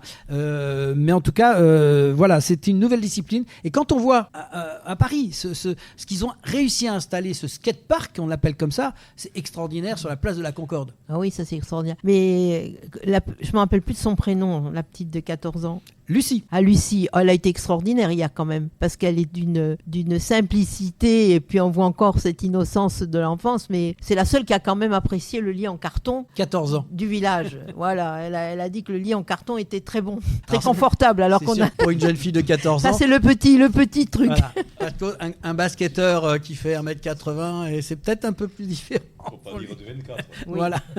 Ah oui. Il faut quand même préciser qu'elle a 14 ans et qu'elle a quand même signé un des meilleurs résultats de sa jeune carrière lors des qualifications. Et il y a aussi les sports d'équipe, Laurent notamment, et le water polo et les femmes qui ont qui ont eu une victoire historique face à l'Italie cet après-midi. Alors oui, tu as raison, parce que le water-polo débute dans cette équipe. C'est la première fois qu'ils font les Jeux Olympiques, les femmes, et ils avaient jusqu'à présent pas gagné. Et là, ils ont au moins une victoire cet après-midi, je crois. C'est ça.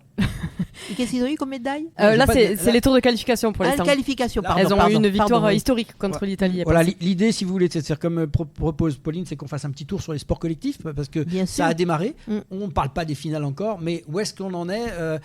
Comment ça se passe? Est-ce que c'est bon? Est-ce que c'est pas bon? Il y a des sports. On va pas reparler du rugby, parce que Bernard, il va nous raconter encore plein de choses. Et du foot féminin. Et il va nous parler du rugby féminin qui est encore... Alors Bernard, je te l'annonce, ça y est, ils ont gagné leurs 3 trucs, ils vont en quart de finale, ils sont lancés, et ils veulent faire comme les garçons. Donc espérons que la parité sera respectée. Les féminines qui terminent premières de leur poule après leur victoire face aux États-Unis. Elles ont aussi battu le Japon 49-0, il me semble, et le Brésil 26-0. 26-0. Bravo. Alors là, il faut faire attention, puisqu'effectivement, on attendait les garçons et on sait ce qu'il en est advenu. Les filles, elles performent et on les attend en qualité de favorites. C'est là où on revenait des discussions.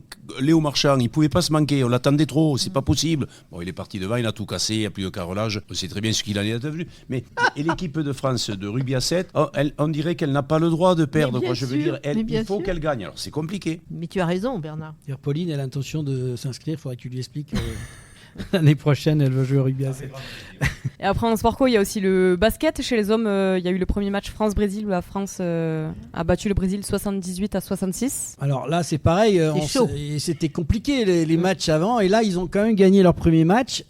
Par contre, quand on voit comment se développe l'équipe américaine, je ne sais pas ce que tu en penses, André. Oui, effectivement, quand on voit évoluer l'équipe américaine, je pense qu'ils ont en tête de corriger malheureusement la contre-performance qu'ils ont eue à Tokyo.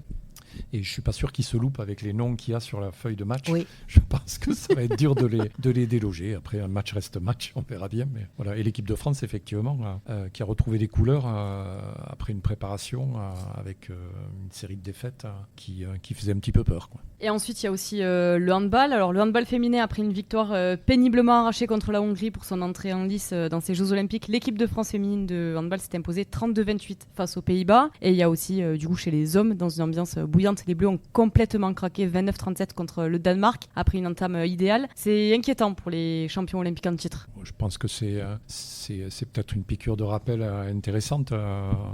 On a souvent vu des compétitions où en fait un favori prend une petite décharge électrique sur le deuxième ou le premier match qu'ils perdent et puis après revenir complètement dans la compétition. C'était quand même la finale un peu avant la lettre, là, le premier match qui jouait le Danemark. Qu'est-ce que vous en pensez quand même? Est-ce que on doit s'inquiéter ou se dire que, comme le dit André, c'est juste un petit coup de pétard et que ça va repartir derrière? Vous avez un avis là-dessus? On est quand même champion olympique. Hein. Oui, mais on a le droit de craquer. C'est gentil, Brigitte. Donc, ils ont joué leur joker, Brigitte. C'est ça que tu es en train de dire. On va leur dire. Vous avez le droit de craquer, c'est Brigitte qui le dit pour vous. Raphaël. Non, mais après, c'est vrai que l'entame, l'avantage des poules, c'est ça, c'est que ça laisse un joker. On sait qu'on voit tous les gros championnats, les équipes de temps en temps mal démarrées et à la fin, elles sont au poteau devant tout le monde. Donc, il n'y a rien de rédhibitoire, c'est pas forcément non plus la meilleure nouvelle. Et après, il y a des fois des victoires un peu en trompe-l'œil. Voilà, on l'a vu sur la dernière Coupe du Monde en foot. On gagnait des matchs sans mettre de but. Bon, voilà, au bout d'un moment, ça finit par se voir. Alors, tu nous fais la liaison avec le foot, on va passer tout de suite au foot. Le foot, chez les filles, deuxième match, l'équipe de France s'est inclinée 12 minutes dans les arrêts de jeu. Alors, il y a des arrêts de jeu, 12 minutes, à la 11e minute, ils se font prendre le fameux but et ce qui va contre le Canada, qui va les obliger, si tu veux, à aller chercher une victoire contre la Nouvelle-Zélande. Alors, c'est faisable, mais on peut se poser des questions quand même quand on voit qu'on tenait le match et puis que finalement, on craque aussi. Est-ce qu'il y a un problème psychologique? On peut revenir sur ce problème-là encore une fois chez ces filles qui manquent un peu il leur manque le petit quelque chose pour finir leur match, quoi. Mais moi j'ai regardé le match hier soir, mais j'étais quand même très très surpris. Je m'attendais pas du tout à ça. À un moment donné, il y a eu on a l'impression un vent de panique. C'était décousu, elle perdait les balles très facilement. Je comprenais pas. J'ai pas retrouvé quand même l'équipe de France féminine que l'on a connue. Alors bon, c'est toujours pareil. C'est du sport, donc on peut très bien. C'est peut-être un mauvais passage le fait qu'il y ait des poules. Bon. et tu as raison de le dire, ça permet de pouvoir se reprendre peut-être après. C'est surprenant, le sport, on ne sait jamais. Là, on n'a jamais perdu ni gagné. Ils sont au pied du mur parce qu'il faut absolument battre la Nouvelle-Zélande. Il faut savoir qu'il y a une histoire un peu alambiquée sur ce match avec les Canadiennes. Vous êtes au courant de ce qui s'est passé. Les Canadiennes, leur entraîneuse a été virée parce que en préparation de ces Jeux Olympiques, une des assistantes a pris un drone et a été sur le terrain de Nouvelle-Zélande pour observer l'entraînement. Ils ont été piqués, ils se sont fait avoir bêtement, comme on dit, et donc ils ont été sanctionnés, ce qui fait que les Canadiennes ont perdu 6 points. Donc les Canadiennes, si elles ne battaient pas la France, elles n'étaient pas qualifiées. Je rappelle que les Canadiennes sont championnes olympiques quand même. Donc ça pose quand même aussi un problème à ce niveau-là. Oui, voilà. Ce qui était inquiétant pour la France, c'est moi j'ai regardé le premier match, j'ai pas vu le deuxième, mais j'ai vu le premier match, et le premier match a mené 3-0, ça remonte à 3-2 et c'est panique à bord pendant un petit moment. C'est ça. On avait vraiment le doute de savoir si elles allaient se faire égaliser ou pas. C'était vraiment très très tendu. Et là, d'après ce que j'entends, bis repetita. On a vécu la même chose. Voilà. Et on menait 1-0. Il n'y avait pas de raison de paniquer. On dominait le match. Et d'un seul coup, comme disait Brigitte aussi, d'un seul coup, on a vu cette équipe complètement se lâcher et perdre ses moyens, quoi. Donc là, tu veux intervenir juste pour noter la progression technique du jeu dans le football féminin. Parce que j'ai vu 2 matchs, c'était France-Guinée chez les hommes et le match d'hier, France-Canada. Le premier, je me suis ennuyé. Et j'ai vu le match d'hier, le France-Canada, même si les Françaises ont moins performé en seconde mi-temps, elles ont peut-être des problèmes physiques sur la seconde mi-temps, mais le match était extraordinaire. Techniquement, c'était vraiment très joli et très agréable à voir. Voilà. Donc, on va noter. Le féminin progresse, je pense. On va noter que le football féminin t'a séduit, on veut dire. Voilà. Oui, depuis quelques temps déjà, mais je note la progression constante du foot féminin, aussi bien d'ailleurs dans le jeu que dans la structuration, le spectacle et même la structuration hors terrain, puisqu'il va y avoir une ligue professionnelle et ainsi de suite. Ouais. Donc, voilà. Pour l'équipe de foot masculine, je pense qu'il y a aussi le fait qu'on sait qu'ils doivent composer avec beaucoup de joueurs qui Ils ont dû faire une feuille de match un petit peu à l'emporte-pièce en fonction des joueurs qui étaient autorisés à venir compléter cette équipe. Donc je pense que la montée en puissance de l'équipe de France... ils s'en sortent bien, ils ont gagné leurs 2 matchs quand même, malgré tout. On a un entraîneur qui a la niaque et qui a envie de faire gagner. On sent aussi que Thierry Henry derrière, il est là aussi, il amène aussi ce côté de vainqueur, de gagnant, et ça se sent quand même au-delà de ça. Et je pense que plus les matchs vont se suivre et plus le groupe va se connaître et à mon sens on va avoir une équipe qui va devenir à mon avis qui a gagné en solidité parce que quand même il y avait des combinaisons qui n'avaient pas trop été essayées. Enfin, voilà, il y avait quand même... Sur la question des sélectionnés dans le foot, je vous renvoie à la déclaration de Michel Platini qui est très intéressante, qui dit de toute façon la FIFA a mis en place des règles qui vont contre l'éthique du foot, contre le bon sens on va dire, et il disait à la fin de l'interview que le foot au JO ne l'intéressait pas. Et donc il y a peut-être aussi quelque chose à voir du côté de la FIFA, de revoir un peu les règles. C'est un vieux débat, c'est les règles de sélection. Mais il y a une histoire aussi à ça, c'est-à-dire qu'en fait la FIFA à un moment donné a souhaité s'écarter et créer son propre championnat du monde. L'histoire elle vient de là, c'est-à-dire qu'à partir du moment où ils ont créé leur propre championnat du monde, ils ont voulu protéger leur événement. Protéger leurs intérêts. C'est ça, et ce combat-là entre la FIFA et le comité international olympique, il est là. C'est un combat de grosse structure parce qu'effectivement, c'est 2 géants qui s'affrontent aujourd'hui. Il y a tellement d'intérêts. Je ne vais pas rentrer trop loin là-dedans, mais commerciaux qui fait que ça joue aussi énormément par rapport à ça. Et au final, c'est plutôt, moi je trouve intéressant aussi de voir ces équipes avec certes un peu moins les têtes d'affiche, mais il y a quand même de très très chouettes joueurs et il y a quelques très très jeunes. Certains sont l'avenir du foot français quand même. Et finalement, s'il y avait cette Coupe du Monde en même temps que les JO, est-ce qu'on parlerait autant de natation? Est-ce qu'on parlerait autant d'athlétisme? Donc cette formule, elle n'a pas que des avantages, mais elle permet aussi que le foot n'éclipse pas complètement tout, comme ça a tendance à être Michel Platini, il défend sa noble cause à lui. C'est intéressant. Les remarques là sont intéressantes. C'est important de le savoir. Enfin, il y a cette histoire. On va conclure simplement sur le hockey sur gazon. Est-ce qu'on a reçu il y a pas longtemps la vice-présidente de la Fédération française de gazon, qui est toute heureuse d'avoir un nouveau. Elle va avoir un équipement extraordinaire à Paris, dans ce stade Yves du Manoir. Ils ont donc les garçons, malgré deuxième défaite contre les Pays-Bas 4-0, l'équipe de France masculine de hockey a montré un autre visage la veille contre l'Allemagne, où elle a perdu aussi, mais elle a un match capital à jouer mardi, donc contre l'Espagne. On va suivre un petit peu l'évolution et on aura probablement en ligne la semaine prochaine la vice-présidente qui nous a promis, qui est actuellement au club de France, au club olympique, et qui nous a promis une petite intervention là-bas en direct. Donc on la salue et on la prendra à contact avec elle. Merci à tous donc pour vos témoignages et vos interventions. Bonne continuation dans tous vos projets. Et puis vous connaissez maintenant la formule, vous êtes les bienvenus dans l'émission quand vous voulez. Et tout de suite, place à la prolongation avec le quiz Jeux Olympiques. Et si on parlait de sport, la prolongation. Et tout de suite, le quiz Jeux Olympiques. Alors, on a fait deux équipes. Il y a l'équipe olympique contre l'équipe des journalistes. Je vais poser la première question à l'équipe olympique. Alors, combien de bateaux ont été utilisés pour les délégations lors de la cérémonie d'ouverture ? 205, 75, 85 ou 105 ? Je pense que c'est 205. C'est une mauvaise réponse. C'était 85, la bonne réponse. Alors, on va poser la question aux journalistes maintenant. C'est un petit peu plus... Alors, on est dans la culture quelque part, donc aussi, on reste sur cette cérémonie. Quel célèbre chef d'orchestre français a dirigé la musique lors de la cérémonie d'ouverture ? Yannick Nézet-Séguin, Emmanuel Krivine, François-Xavier Roth ou Michel Plasson ? Une réponse ? La première réponse. Yannick... Et non, c'est François-Xavier Roth qui a orchestré cette musique de la cérémonie d'ouverture. Donc 0-0, on continue. Comme vient de le dire Laurent, 0-0. Dernière question pour l'équipe olympique. Combien d'athlètes de la délégation française ont assisté à la cérémonie d'ouverture à bord du paquebot ? À bord du paquebot, attention. 546, 486, 368 ou 298 ? Nous proposons 368.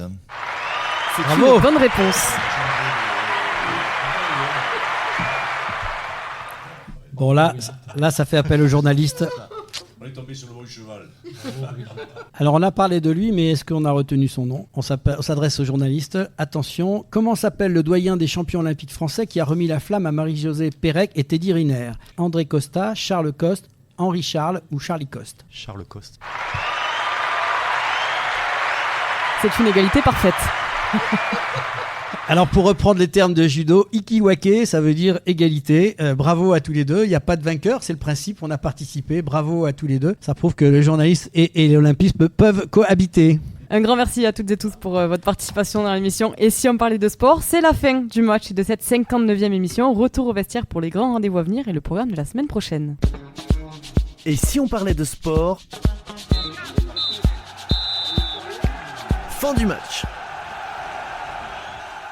Et oui, fin du match et de cette 59e émission avec les grands rendez-vous de la semaine dans l'agenda sportif, sachant que, bien évidemment, vous retrouverez toutes les informations nécessaires aux Jeux Olympiques dans vos journaux préférés. Là, nous vous annonçons les informations des compétitions en dehors de Jeux Olympiques. Et on va commencer du 2 au 4 août avec de la moto et le Grand Prix de Grande-Bretagne à Silverstone. Et du 5 au 9 août, cyclisme Tour de Burgos en Espagne. Et enfin du 8 au 11 août, du cyclisme à nouveau avec l'Arctic Race of Norway. Merci à Richard Maillet, Brigitte Linder, Cindy Laplace, Raphaël Hollard, Bernard Pujol, André Lafenêtre et Bruno Hamet pour votre participation dans l'émission Et si on parlait de sport. C'est la fin de cette 59e émission spéciale Jeux Olympiques de Et si on parlait de sport. Merci à tous les internautes qui nous suivent de plus en plus nombreux. Continuez à nous écouter, à partager sur les réseaux et vous abonner à notre chaîne YouTube Et si on parlait de sport. Et j'espère que cette première émission spéciale vous aura plu. On va remercier à nouveau nos partenaires, le comité départemental olympique et sportif de Haute-Garonne, ainsi que Profession Sport Animation 31 pour leur précieuse